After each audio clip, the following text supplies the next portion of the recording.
Histoire La Fioa. Le roi d'un grand pays mourut et laissa sa reine s'occuper de leur unique enfant. Cette enfant était une fille très belle, et sa mère l'aimait beaucoup et était très gentille avec elle. Lorsqu'elle fut grande, elle fut fiancée à un prince qui habitait très loin, et comme le moment de son mariage approchait, elle se prépara à partir pour son pays. La reine, sa mère, emballait un grand nombre d'objets coûteux, des bijoux, des bibelots d'or et d'argent, de belles robes et, en bref, tout ce qui constituait une épouse royale. Elle lui donna une servante pour l'accompagner et la remettre entre les mains du marié, et chacun avait un cheval pour le voyage. Le cheval de la princesse s'appelait Falada et pouvait parler. Quand le moment fut venu pour eux de partir, la vieille mère entra dans la chambre de la princesse, prit un couteau, et s'étant coupé le doigt jusqu'au sang, laissa tomber 3 gouttes de sang sur un mouchoir et le donna à la princesse, disant: « Prends en soin, cher enfant, car c'est un charme qui peut être utile en route. » Ils prirent tous tristement congé de la princesse, et elle mit le mouchoir sur son sein, monta à cheval et partit pour son voyage vers le royaume de son époux. Un jour qu'il se promenait près d'un ruisseau, la princesse commença à avoir très soif et dit à sa servante: « Je t'en prie, descends et va me chercher de l'eau dans ma coupe d'or dans ce ruisseau là-bas, car je veux boire. » « Non, » dit la servante, « si vous avez soif, descendez, penchez-vous près de l'eau et buvez. Je ne serai plus votre servante. » La princesse descendit, s'agenouilla au bord du ruisseau et but, car elle avait peur et n'osait pas sortir sa tasse. Et elle pleurait et disait: « Hélas! Que vais-je devenir? » Les 3 gouttes de sang lui répondirent et dirent: « Hélas! Hélas! Si ta mère le savait, malheureusement, tristement, elle le regretterait. » La princesse était très douce, alors elle ne dit rien du mauvais comportement de sa servante, mais remonta à cheval. Ils poursuivirent tout leur voyage, jusqu'à ce que la journée devienne si chaude et le soleil si brûlant que la mariée commença à avoir de nouveau très soif. Et enfin, quand ils arrivèrent à une rivière, elle oublia le discours grossier de sa servante et dit: « Je vous en prie, descendez et apportez-moi de l'eau à boire dans ma tasse. » Mais la servante lui répondit et parla même avec plus de hauteur qu'auparavant: « Bois si tu veux, mais je ne serai pas ta servante. » Alors la princesse descendit de cheval, se coucha, éleva la tête au-dessus du ruisseau, et cria et dit: « Que vais-je devenir? » Et les gouttes de sang lui répondirent encore comme auparavant. Tandis que la princesse se penchait pour boire, le mouchoir sur lequel était le sang tomba de son sein et flotta sur l'eau, mais la princesse fut si effrayée qu'elle ne s'en aperçut pas. Sa servante, cependant, le vit et en fut très heureuse, car elle connaissait le charme, et elle voyait que la pauvre mariée serait en son pouvoir maintenant qu'elle avait perdu les gouttes de sang. Alors, quand la mariée eut fini de boire et voulut remonter sur Falada, la servante dit: « Je monterai sur Falada, et tu pourras avoir mon cheval à la place. » La princesse fut donc obligée d'abandonner son cheval, et peu après d'ôter ses vêtements royaux et de revêtir ceux en mauvais état de sa servante. Enfin, comme ils approchaient du terme de leur voyage, cette perfide servante menaça de tuer sa maîtresse si jamais elle racontait à quelqu'un ce qui était arrivé. Mais Falada a tout vu et bien noté. Alors la servante monta sur Falada, tandis que la vraie mariée montait sur l'autre cheval, et ils continuèrent ainsi jusqu'à ce qu'ils arrivèrent enfin à la cour royale. Il y eut une grande joie à leur arrivée, et le prince vola à leur rencontre et souleva la jeune fille de son cheval, pensant que c'était elle qui devait être sa femme. Elle fut conduite à l'étage jusqu'à la chambre royale, mais on dit à la vraie princesse de rester dans la cour en bas. Or, justement, le vieux roi n'avait rien d'autre à faire, alors il s'amusait à s'asseoir à sa fenêtre et à regarder ce qui se passait, et il la vit dans la cour. Comme elle était très jolie et trop délicate pour une femme de chambre, il monta dans la chambre royale pour demander à la mariée qui elle avait amenée avec elle et qui était ainsi restée debout dans la cour en bas. Je l'ai amenée avec moi pour lui tenir compagnie sur la route, répondit-elle. Je vous en prie, donnez à la jeune fille du travail, afin qu'elle ne reste pas inactive. Le roi ne put penser pendant quelque temps à aucun travail à lui confier, mais il finit par dire, j'ai un garçon qui s'occupe de mes oies, elle peut aller l'aider. Or le nom de ce garçon, que la princesse devait aider à surveiller les oies du roi, était Conrad. La fausse épouse dit au prince, « Cher mari, je vous en prie, faites-moi une bonté. » Je le ferai, dit le prince. Alors dis à un de tes équarrisseurs de couper la tête du cheval sur lequel je montais, car il était très indiscipliné et me tourmentait tristement sur la route. En réalité, elle craignait beaucoup qu'un jour ou l'autre Falada ne parlât et ne racontât tout ce qu'elle avait fait à la princesse. Elle a tenu bon et le fidèle Falada a été tué. Quand la vraie princesse l'apprit, elle pleura et pria l'homme de clouer la tête de Falada au-dessus d'une grande porte sombre de la ville, par laquelle elle devait passer matin et soir, afin de pouvoir l'y voir quelquefois. Le massacreur a dit qu'il ferait ce qu'elle voulait, il a coupé la tête et l'a clouée sous la porte sombre. Tôt le lendemain matin, alors que la princesse et Conrad franchissaient la porte, elle dit tristement, « Falada, Falada, tu es là. » La tête répondit, « Marié, marié, tu y vas.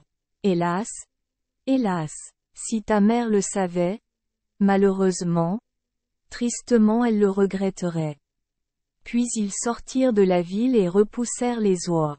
Lorsqu'ils furent arrivés dans un pré, elle s'assit sur un talus et laissa tomber ses mèches de cheveux ondulés, qui étaient comme de l'or pur, et quand Conrad le vit, il accourut et aurait voulu retirer quelques serrures, mais la princesse s'écria, « Souffle, brise, souffle.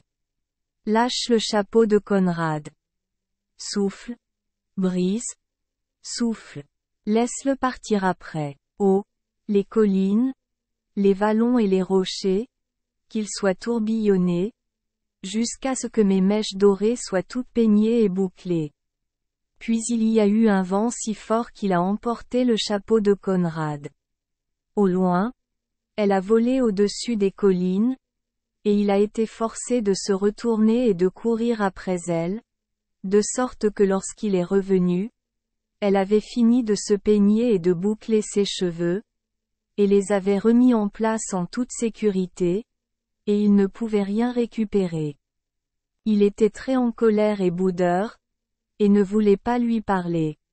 Mais ils surveillèrent les oies jusqu'à ce qu'il fasse nuit, puis les reconduisirent chez eux. Le lendemain matin, alors qu'ils franchissaient la porte obscure, la pauvre fille leva les yeux vers la tête de Falada et s'écria, « Falada, Falada, tu es là. » Il répondit, « Marié, marié, tu y vas. Hélas, hélas, si ta mère le savait, malheureusement, tristement elle le regretterait. » Alors elle monta sur les oies, et se rassit dans le pré, et commença à se peigner les cheveux comme auparavant, et Conrad courut vers elle et voulut s'en emparer. La princesse répéta les paroles qu'elle avait prononcées la veille, lorsque le vent vint et emporta son chapeau, et celui-ci s'envola très loin, au-dessus des collines et au loin, de sorte qu'il dut courir après lui. À son retour, Elle avait de nouveau attaché ses cheveux et tout allait bien. Alors ils surveillèrent les oies jusqu'à ce qu'il fasse nuit. Le soir, après leur retour à la maison, Conrad alla trouver le vieux roi et lui dit: « Je n'aurai plus cette étrange fille pour m'aider à garder les oies. » « Pourquoi ? » dit le roi. « Parce qu'au lieu de faire du bien, elle ne fait que me taquiner à longueur de journée. » Alors le roi lui fit raconter ce qui s'était passé, et Conrad dit: « Quand nous passons le matin par la porte obscure avec notre troupeau d'oies, elle pleure et parle avec la tête d'un cheval qui pend au mur, et la tête lui répond. » Et Conrad continua à raconter au roi ce qui s'était passé dans le pré où paissaient les oies, comment son chapeau a été emporté par le vent et comment il a été forcé de courir après et de laisser son troupeau d'oies tranquille. Le vieux roi dit au garçon de sortir encore le lendemain, et le matin venu, il se plaça derrière la porte obscure et entendit comment la princesse parlait à Falada et comment Falada répondait. Puis il entra dans le champ et se cacha dans un buisson au bord de la prairie, et bientôt il vit de ses propres yeux comment il conduisait le troupeau d'oies, et comment, après un peu de temps, elle laissa tomber ses cheveux qui brillaient dans le champ. Soleil. Puis il l'entendit appeler le vent, et bientôt il y eut une rafale qui emporta le chapeau de Conrad, et il partit après lui, tandis que la jeune fille continuait à se peigner et à boucler ses cheveux. Tout cela, le vieux roi l'a vu.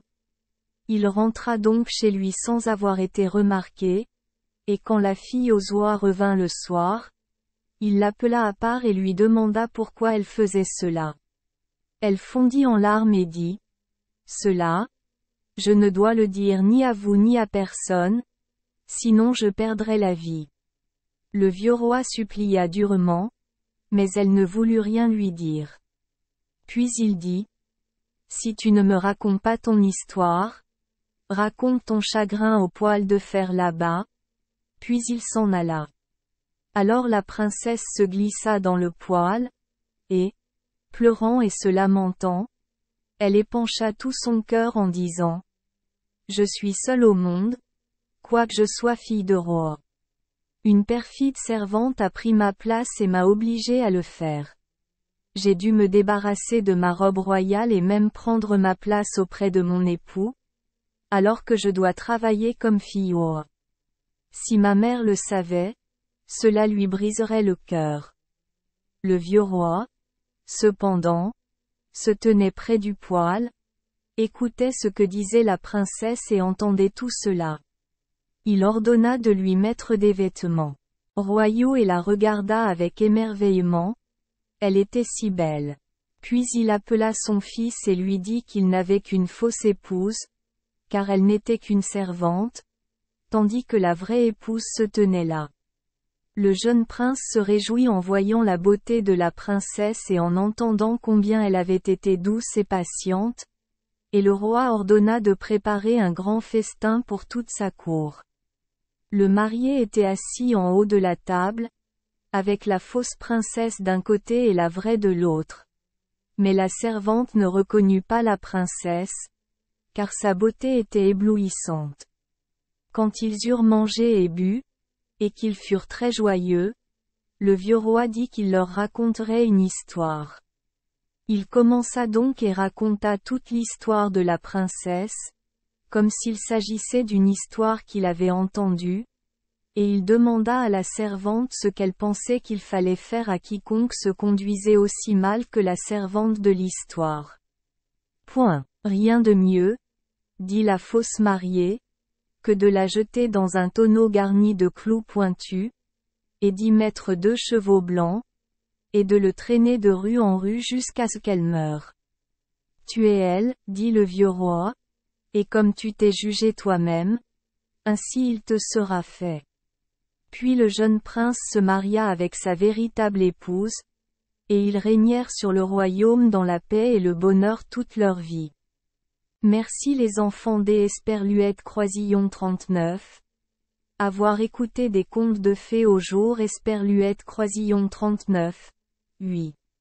Espérons que les histoires apporteront aux enfants des moments heureux et significatifs. Si vous aimez notre chaîne, veuillez appuyer sur le bouton « S Esperluette Croisillon 39 » abonner, pour ne manquer aucune histoire intéressante. Je vous souhaite une bonne nuit de sommeil et de beaux rêves. Rendez-vous dans la prochaine histoire.